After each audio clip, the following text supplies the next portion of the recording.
வந்துட்டேங்க. இன்றைக்கி நம்ம வீட்டோட லஞ்ச் என்னென்னு பார்த்துடலாங்க. சைட் டிஷ்க்கு முட்டை பொடி மாஸ் தாங்க செஞ்சேன்.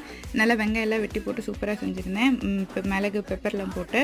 அதுக்கப்புறம் சாப்பாடு பார்த்திங்கன்னா கொங்கு நாட்டு ஸ்பெஷல் அரிசி பருப்பு சாதம் இருக்குங்க இல்லைங்களா, அதுதான் செஞ்சுருந்தேன். நல்லா இருந்தது, சூப்பராக வந்திருந்தது. கலர் பார்த்திங்கனாவே செம்மையாக இருக்குது. பசங்களுக்கு ரொம்ப பிடிச்சிருந்தது 2 பேர்த்துக்கும். அது 2 டப்பாலே வச்சுக்கிட்டேன். அதுபோல் இன்றைக்கி 3 ஸ்நாக்ஸ் இருக்குதுங்க. இப்போவே சின்ன பாப்பா ஃபஸ்ட் ஸ்டாண்டர்ட் படிக்கிறா. அவளுக்கு வந்து ஸ்கவுட்ஸ் அண்ட் கைட்ஸ் இருக்குது. ஸோ அதனால் 3 ஸ்நாக்ஸ் கொடுத்து விடணும். நம்மலாம் படிக்கும்போது ஃபஸ்ட் ஸ்டாண்டர்டில் ஸ்கவுட்ஸ் அண்ட் கைட்ஸ் எல்லாம் இல்லைங்க. ஆனால் இப்போ வந்து ஃபஸ்ட் ஸ்டாண்டர்ட்லேருந்தே இருக்குது.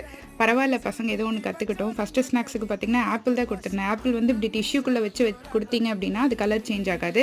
செகண்ட் ஸ்நாக்ஸுக்கு hide and seek biscuit, third ஸ்நாக்ஸ்க்கு ஓரியோ தாங்க கொடுத்துருந்தேன். இதுதான் பசங்களோட லஞ்ச். பிடிச்சிருந்தா லைக் பண்ணிக்கோங்க. மறக்காமல் உங்களோட வீட்டிலோட லஞ்சஸ் என்னன்றது சொல்லிடுங்க.